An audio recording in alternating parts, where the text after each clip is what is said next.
Bienvenidos a la tercera parte de generalidades de los antibióticos. En la tercera parte vamos a cubrir principalmente lo que es la actividad antimicrobiana. Antes que nada, debemos identificar o mencionar cuáles son los mecanismos de patogenia que tienen las bacterias para producir, valga la redundancia, patogenia sobre el organismo. Los mecanismos más conocidos son los de adherencia, invasión de los tejidos, metabolismo de crecimiento, destrucción celular, enzimas degenerativas, a través de múltiples proteasas que pueden producir estas bacterias, toxinas, entre las que se incluyen la endotoxina y exotoxina, la más conocida endotoxina, la del lipopolisacárido de las bacterias gram negativas, superantígenos y respuestas inflamatorias, que si bien la respuesta inflamatoria es necesaria para eliminar los microorganismos cuando se produce una respuesta exacerbada o estos superantígenos o endotoxinas activan la respuesta inmunitaria, por lo general pueden producir lesión en el tejido viable.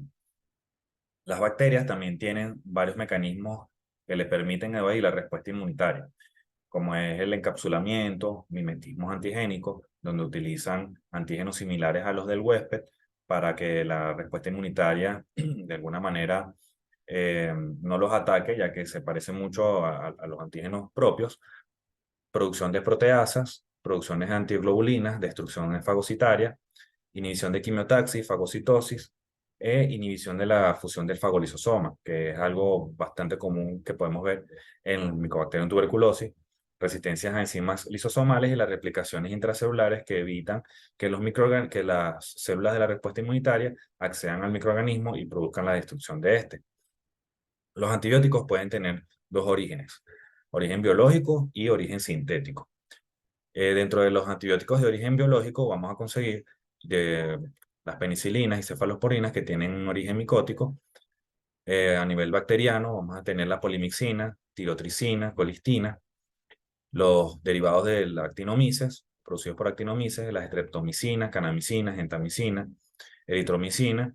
Bueno, básicamente son los macrólidos.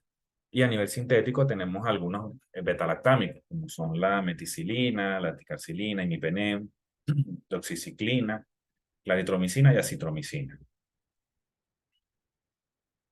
Bueno, ¿cuáles son los mecanismos de acción que tienen los antimicrobianos para producir la destrucción de los microorganismos? Fíjense, este esquema está bastante completo, tiene prácticamente casi todos los antibióticos que se usan en la actualidad, y fíjense que actúan en distintos niveles eh, del ciclo de vida de la bacteria, así como en distintas regiones y estructuras de la misma. Iniciando por acá por la síntesis de la pared celular, tenemos antibióticos que son ampliamente utilizados, como son los betalactámicos, penicilina, cefalosporina, carbapenem, vancomicina y cicloserina son otros de otra familia y también actúan a nivel de la pared celular. Tenemos también a nivel de la síntesis de ARN, de ADN, perdón, fíjense que hay antibióticos que pueden actuar en distintos niveles del proceso. Por ejemplo, tenemos las quinolonas, que son inhibidoras de la DNA-girasa, y la novobiosina, que también inhibe la DNA-girasa. Podemos tener algunos que produzcan inhibición de la elongación del ARN, como es la actinomicina, a nivel de la polimerasa de RNA dependiente del ADN, como la rifampicina y la streptobaricins. Vamos a tener algunos que van a actuar en sustratos que son necesarios para la síntesis del ADN, como son el ácido fólico, y los más conocidos son el trimetoprim y las sulfonamidas. También hay algunos antibióticos que pueden actuar a nivel de la síntesis proteica. Estos pueden ser inhibidores de la porción 50S o 30S del ribosoma. Entre los inhibidores de la porción 50S tenemos la eritromicina, cloranfenicol, clindamicina y la lincomicina. Y los inhibidores de la porción 30S tenemos los que son las tetraciclinas, gentamicina, los aminoglicósidos en general.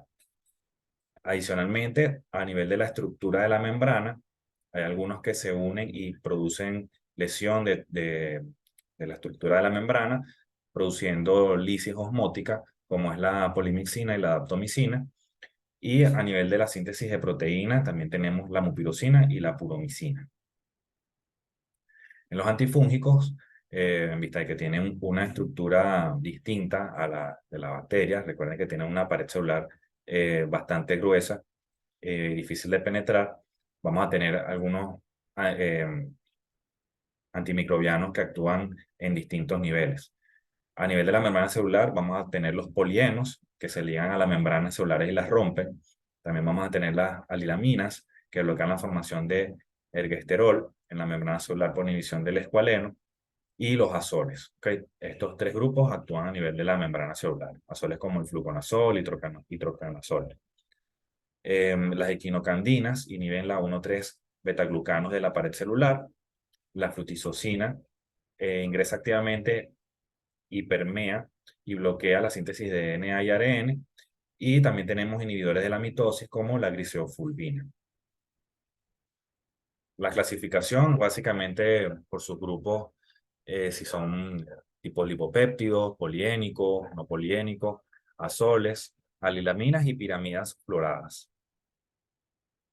En cuanto a los antivirales, como vimos en la primera parte, dependiendo de en qué parte del ciclo de vida del virus actúan, vamos a tener los distintos tipos de antivirales, ya sea a nivel de reconocimiento de la célula diana y la unión a esta, de la penetración, en la pérdida de la envoltura, a nivel de la síntesis de macromoléculas, y esta puede estar dividida en varias partes, como es la formación del ARN precoz, la replicación del genoma y ya la formación del ARN tardío. Pueden también actuar a nivel del ensamblaje del virus, a nivel de la gemación de los virus con envolturas y ya después a la liberación del virus. Entonces, fíjense que tenemos algunos antivirales que incluso pueden actuar en más de una de las partes del ciclo, como puede ser el interferón, que actúa tanto en la transcripción como en la síntesis de proteínas.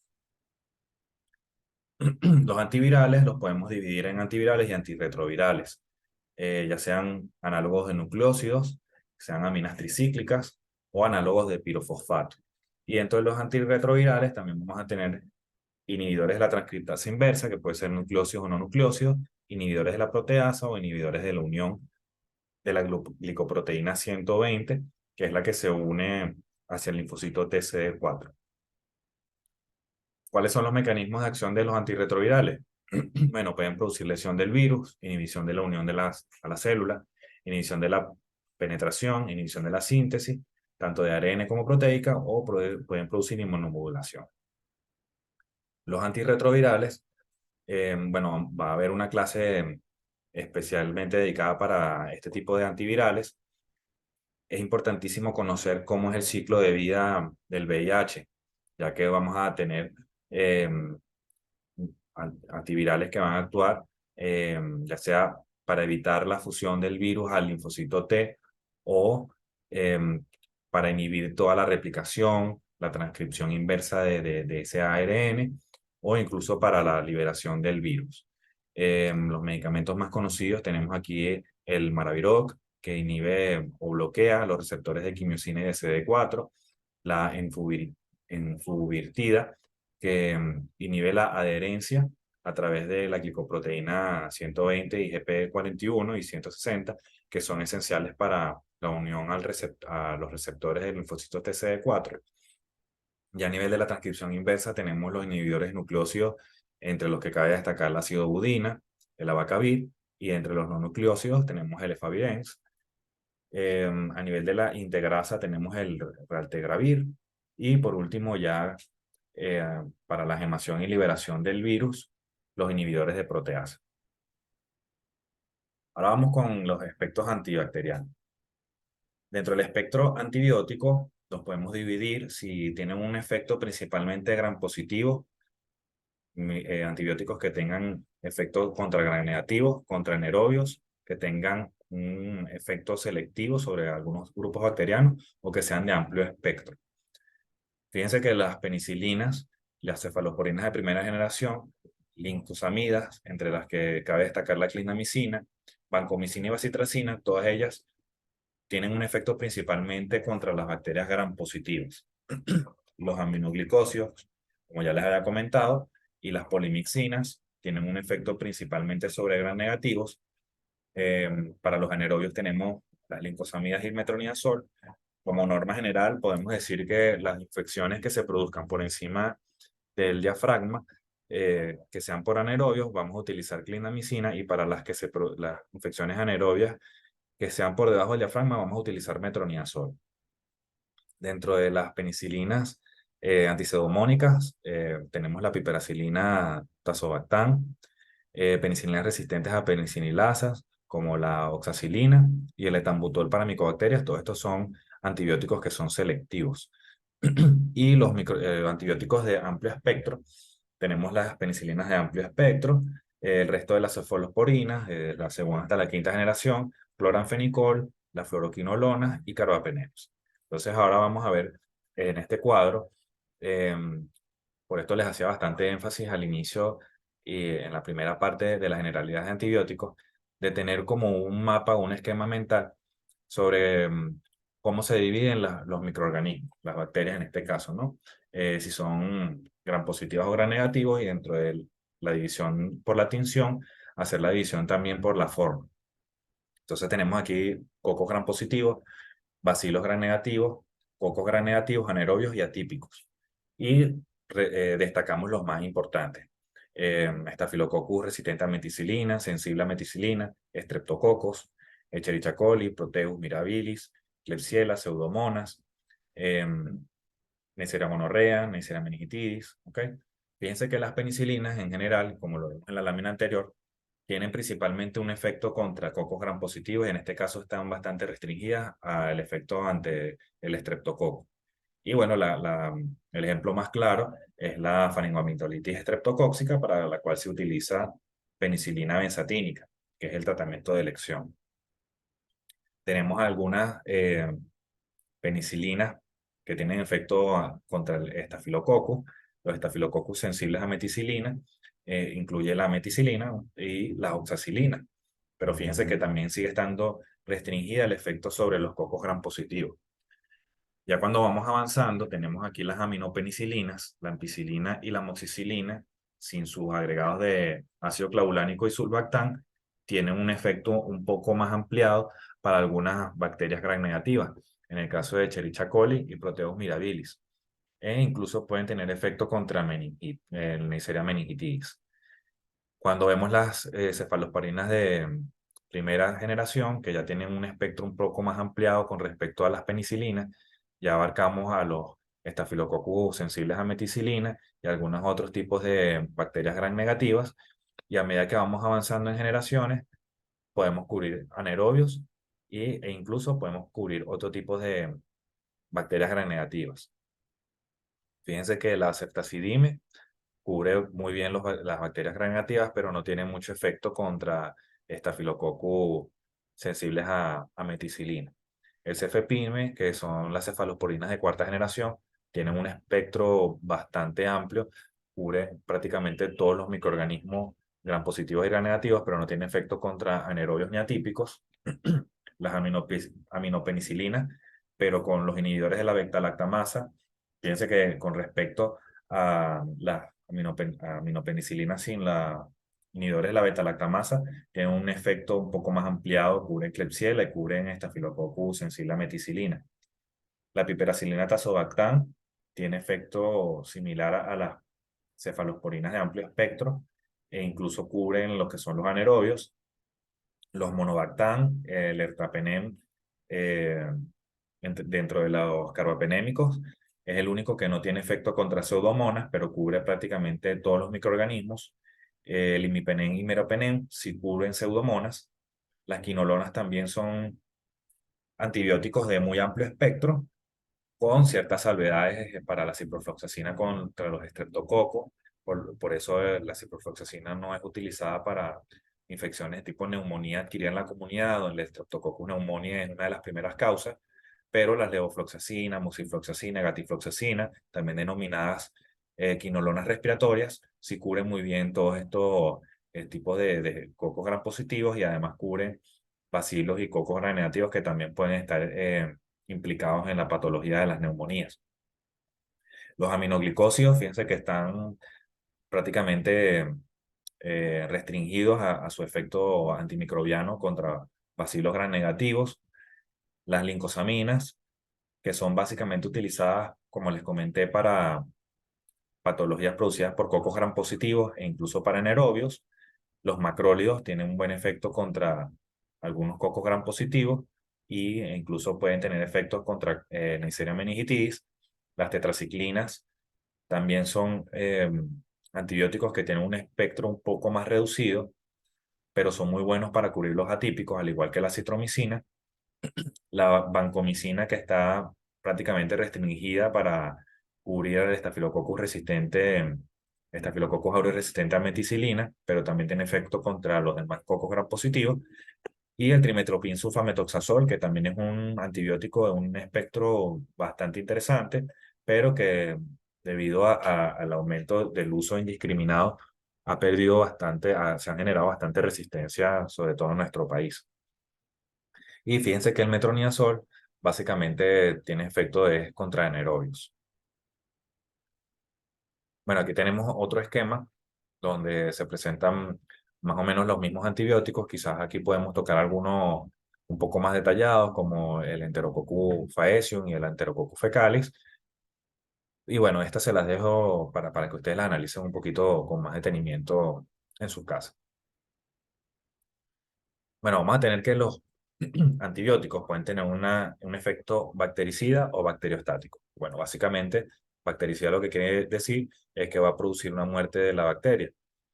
Estos son los grupos antibióticos que se consiguen como bactericidas: betalactámicos, aminoglicósidos, bacitracina, daptomicina, isoniazida, metronidazol, quinolonas, vancomicina. Y los bacteriostáticos lo que van a producir es una inhibición del crecimiento bacteriano y va a depender de la respuesta que tenga el sistema inmunitario para terminar de depurar esos microorganismos.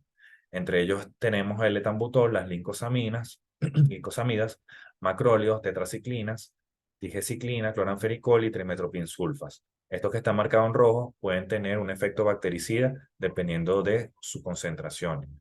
Entonces, fíjense que el cloranfenicol y el macrólido son concentración dependiente y pueden tener un efecto bactericida siempre y cuando estén por encima de esa concentración necesaria.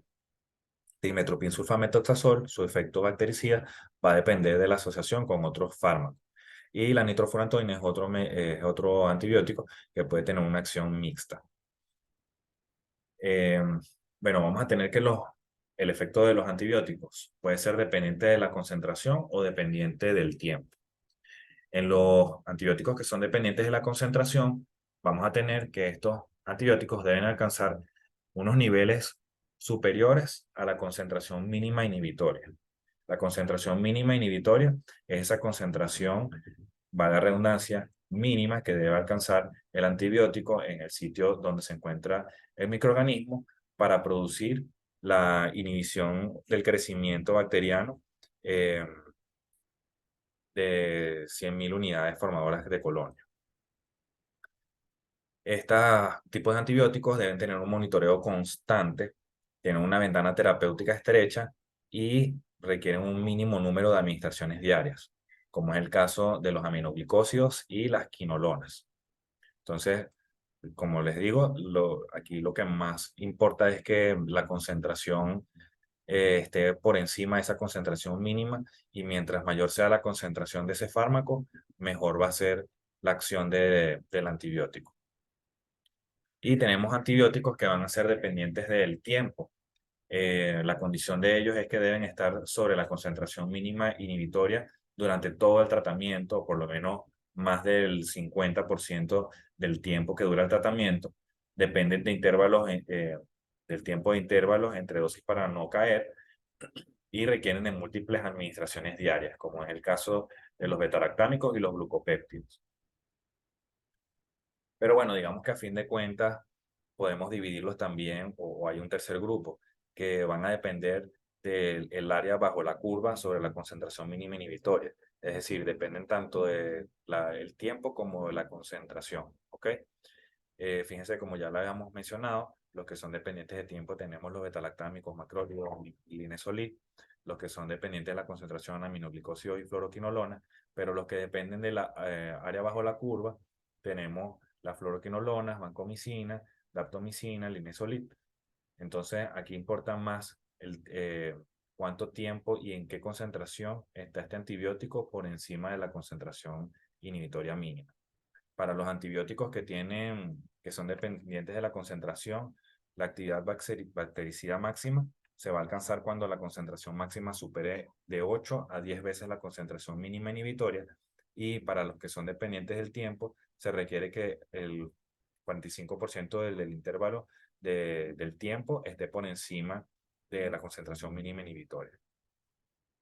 Bueno, con esto finalizamos esta parte del curso de generalidades de antibióticos y bueno, les invito a seguir observando lo que resta del curso. Hasta luego.